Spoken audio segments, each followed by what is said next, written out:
Hi everyone, Ethan here.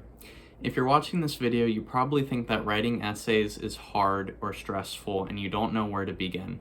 And that's okay. I used to be there myself.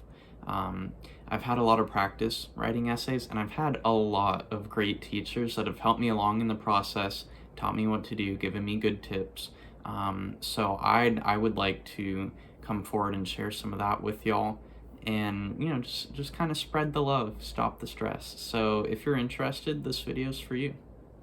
Today we're going to focus on writing personal narrative essays, so like what you'd likely write for college admissions or scholarships. But if you have a research paper that's due, I know some of this will be helpful as well. So for me personally, I use 8 main steps. The first is reading the prompt. The second is making a rough draft with a plan or doing research. The third is writing a fast and dirty rough draft. The fourth is picking out the good pieces from a rough draft and organizing them. The fifth is writing around our good pieces. The sixth is polishing. The seventh is getting someone else to read it. And the eighth is the best part, and that is turning it in. So let's review those things one more time, but go into detail. I just wanted to give a brief overview. So for the first, reading the prompt is basically your holy grail of what your essay needs to conform to. The whole point of your essay is to answer the prompt. And it's especially important to pay attention and read it really closely, because for most universities and scholarships, if you don't answer the prompt, they're just gonna throw your essay out, and that's no good. So the prompt for a lot of scholarships or essays will usually be something along the lines of explain to us why you need this money, explain some of your interests, tell us a story about yourself, why should we pick you for whatever they're doing. And that sounds kind of intimidating, because if you're applying for something like this, it's likely there's hundreds or thousands of other people applying as well, and you think, well, what can I offer that the cream of the crop out of these thousands of other applicants can't offer? And the truth is, you don't need to be the best, you just need to tell a good story. So that brings us to our second step of thinking of a rough draft or an angle to answer the prompt from. And this can be as simple as the prompt is asking me to, for example, the prompt is asking me about a childhood experience and explain how it affects me to this day. So, maybe I can think of, oh, well, when I was a child, I used to watch a lot of National Geographic documentaries, and that inspired my love for science. And I actually wrote about that in my application letter to UC Davis, and my application was received pretty well, and that essay was one of the reasons why. So that's just one example. You read the prompt, and then you think about your experiences and your interests. How can I relate to this prompt? And you don't have to have like anything super specific, but just with that general idea, that general angle you want to go for, keep that in mind. And now for step 3, writing a fast and dirty rough draft. And the biggest mistake here, by far, is imagining, refining, and perfecting a sentence in your head before you even commit it to paper or type it or write it or whatever medium you're working with. I was really guilty of this for a long time. I would perfect every sentence in my head while writing rough drafts, and I thought I was so slick because it's like my rough draft is like my final draft then, except it's not so slick when you realize that you have to throw out a whole paragraph. And instead of taking, like 5 minutes on that paragraph, you took like 30 minutes on that paragraph, and that's rough. So fast and dirty rough draft, absolutely necessary. What we're gonna do here is we're gonna just think about the angle that we're answering the prompt from, and turn off your brain and write. Just get into the flow and write. And if you're not one of those people that can like get into the flow of writing, maybe you don't like writing, maybe you have trouble focusing, like you have ADHD or something, or you're in a noisy environment, for any reason, if you can't get into the flow, that's okay. Just try your best. and just try your best to answer the prompt. The real thing is you just want to write uninhibited, and you don't want to constantly be asking yourself, is this right? Is this right? Is this right? There is no right, just right. Okay, sorry, I'm being a little smart there. But you kind of get the idea where you really just want to pump out a rough draft as fast as possible. Just write everything that comes to mind. And if you're writing from one angle and that naturally transitions into another way to answer the prompt, go with it. That's super important. If you want to finish up like your angle from the prompt, but you have a really good idea for another angle, flip your paper over and start writing that, and then go back to where you were. The important idea for the rough draft is just capturing ideas, and you want to output as much related content as possible. It doesn't need to perfectly answer the prompt, it just needs to be related for the rough draft stage, because we're going to use that content later. And even if something isn't perfectly a home run, that's content that we're going to be able to use later. By later, I mean our step 4, which is picking out the good pieces of our rough draft and organizing them. So for my essays, for a 500-word essay, I'll usually write, like 600 or 700 words. And then I'll have some paragraphs that are like, yes, this is a good story right here. And sometimes if I have a really good story paragraph, I'll scrap my rough draft intro and start with a story. Starting essays with a story is really good. Humans are drawn to stories. We like them. We get all invested in it. We start rooting for the main character of the story. And if you're the main character of the story and you're asking someone for something, that is exactly the feeling you want to inspire. It can be funny, it can be, unexpected, it can be mildly interesting. Don't make it boring. It can be kind of sad. Usually for scholarships and applications, you don't want to bum out the person reading it, because they can associate that negative feeling with you and like subconsciously not like you because you made them feel sad. So it's okay to get into rough events, and in fact, if that's part of who you are, it's really good to talk about that. You just don't want to sit in the rain for too long in your essay. You want to acknowledge something and get to how it shaped you into who you are today, usually is the angle you'd take into that. Also, don't forget, whether you start your essay with a story or not, you still have to have a thesis at the end of your intro that gives you a response to the prompt. The rest of your essay elaborates on and improves what you state at the end of your intro. Everything should tie back to that. And in a strong essay, the end of every paragraph will reference its contribution to your intro thesis. So we're picking out our good pieces from a rough draft and organizing it. And the deal is, you may be looking through your rough draft and you're kind of cringing because you're like, most of this is... But that's okay, because for every pile of crap, there's a little gold nugget inside. And right now, we're getting out all those gold nuggets and we're putting them up on a shelf. So you like a couple sentences here and you think, oh wow, those sentences could be like a really good intro, like a good thesis to a body paragraph. Cut them out. I usually type up all my essays digitally, and I'll copy and paste the pieces I like lower down onto the document, like a couple pages down, or you can start a new document if you want. If you're writing on paper, you can take a highlighter and put brackets around the pieces you like, or you can circle them, and that's good. If you didn't write on the front and back, so you've only written on one side, you can even take some scissors and cut out the pieces that you like and then rearrange them physically. If you're a hands-on, very tactical person, that can be very tactile. That can be very valuable. So we're taking out the pieces that we like, and I copy and paste them onto a doc.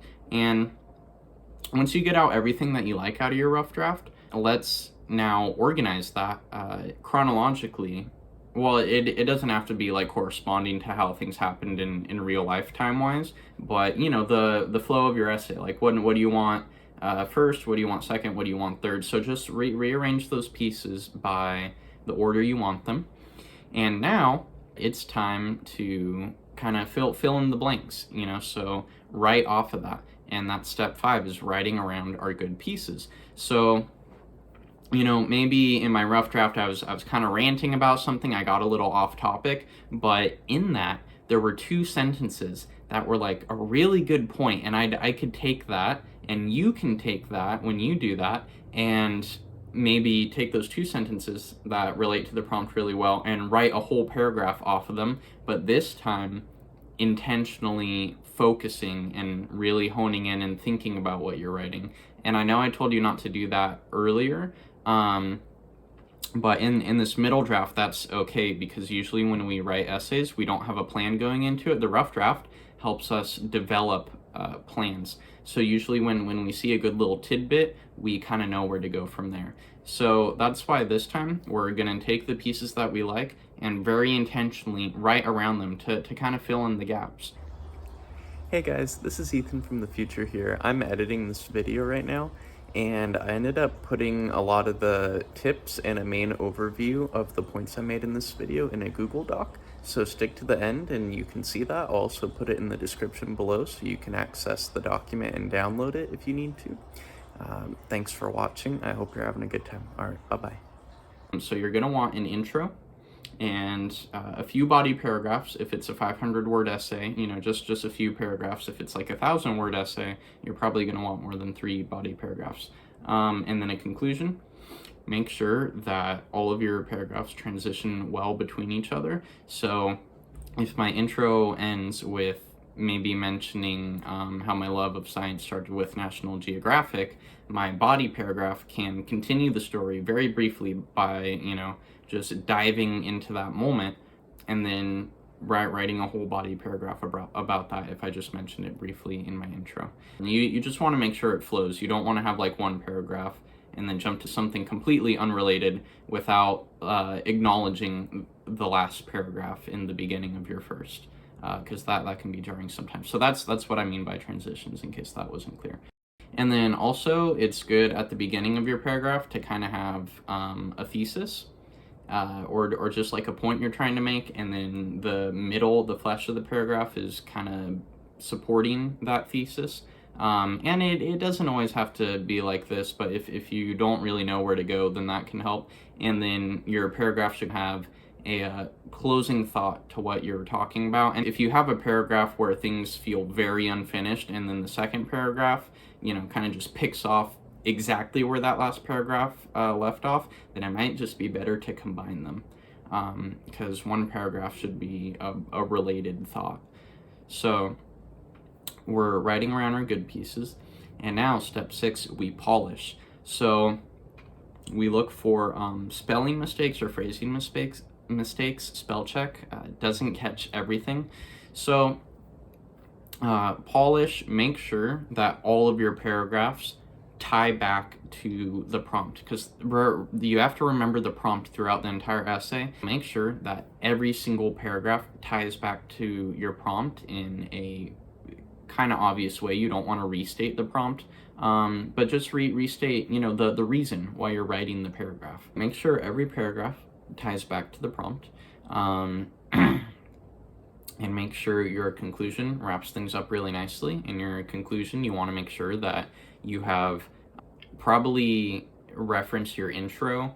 Like if your intro talks about your childhood, your conclusion can start "and today," because you've been talking about how your childhood affected you to the present day. So your conclusion can start with something like "today." You just kind of want to continue the story. If you start with a story and you're kind of developing a story a little bit throughout, you want to end with "now," or the end of the story maybe.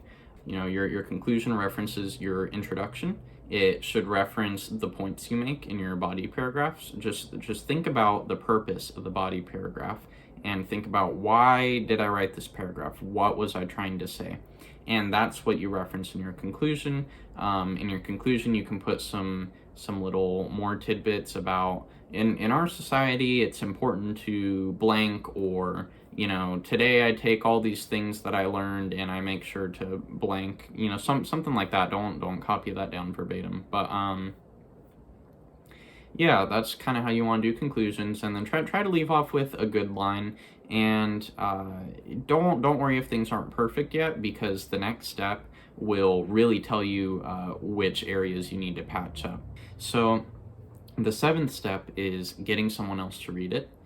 And this is really important because a lot of the times when we're writing essays, we're in our own heads, we know what we're trying to say, but it's not always certain that the essay communicates that. Make sure that you get someone who actually cares. If someone seems really put off and burdened by you asking them to read your essay, you shouldn't make that person read your essay, because they won't care and they won't give good advice. Make sure to ask someone who cares. If you don't have anyone to ask to read your essay, consider maybe posting it on Reddit or Quora or somewhere on the internet. If you can't find a circle like that, you won't always get instantaneous response with some of these internet things, you know. There are some paid services that will proofread your essays for you. I don't recommend it. I've never used one of those. I'm not saying they're like scams or anything. It's just, you know, we're students. We don't really have the money to pay someone to proofread all of our essays. So if you don't have someone and none of those options really sound good to you, maybe you're really embarrassed and you don't even want to post your essay anonymously, try to step away from your essay. Maybe set it down for a day or two, or, you know, however long you have. You know your timeline. I don't. If it's 9 p.m. Right now, and you find yourself you know, writing your essay in tears and it's due at midnight, first of all, turn off this video. Nothing I say will be more valuable than that extra writing time you'll have. Yeah, so good luck if that's the case for you. But if you don't have a lot of time to step away and come back with fresh eyes to proofread your essay, take 10 minutes, 15 minutes. Go pet your animal if you have an animal sitting around. If you have a goldfish, you know, maybe go feed it. Go do the dishes, go take a shower. The important thing is to not think about your essay. Like, prohibit yourself. Think about anything else. Play some music and jam out if you need to. Just focus on anything else for 10-15 minutes if that's all you have, and then come back to it. And it's not optimal, but it's better than, you know, being in the writing whirlwind the whole time and never really stepping away. So you've gotten someone else to read it, hopefully, or you're proofreading it. And the thing is, there's not really a lot I have to say here, because if you're getting feedback from someone, that's going to tell you which direction to go in, and there's really nothing I can say that's more valuable than that. If someone says, hey, your conclusion, the ending feels kind of cheesy, you know, or your introduction kind of confuses me, I don't really get like what you're going for, that will tell you what you need to fix. And maybe you can try to fix it and then give it back to the same person, and they can tell you like, hey, yeah, that fixed it for me, it didn't. So yeah, that can be really valuable too. Usually the feedback will tell you which direction to go in, and then do another last round of polishing after you get it back. Just check, read it once over, really make sure that's what you want and that it answers the prompt. The prompt is the most important thing. If you take one thing away from this video, it's answer the prompt. Okay? And then and only then you can turn your essay in. So to review, we want to read the prompt, come up with a really good plan. We want to make a rough plan, okay, or do research. If you need to cite some stuff, do some research. Write a really fast and dirty rough draft. Don't think about what you're writing, just try your best and go, and give yourself a lot to work with in the future. If you need a 500-page essay, don't write 10-page rough draft. You know, that's going to be a lot to sort through. It's gonna be tears, you know. After that, pick out the good pieces that you like and organize them. Write around your good pieces, polish it, give it to someone else, get some feedback, fix it, polish it again, and turn it in, and then you're golden. So that's it for me. If I have any tips that I forgot that I think are really important and you should go check this, I'll put them in the description or a comment down below. I'm hoping for my next video I'll actually get to write an essay using the system. I'll go find a scholarship with a good prompt, and you know, I'll give you guys like a nice real example. If you're watching this in the future, I will definitely link that video to the end screen of this one. It will probably be like around here.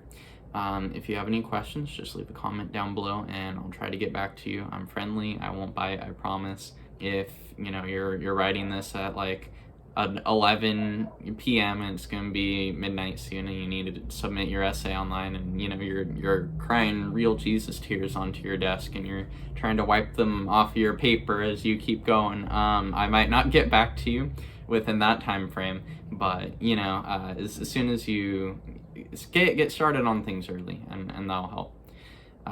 So if this video helped, please leave a like, but if you can't right now, don't feel bad. Thanks for watching and have a great day.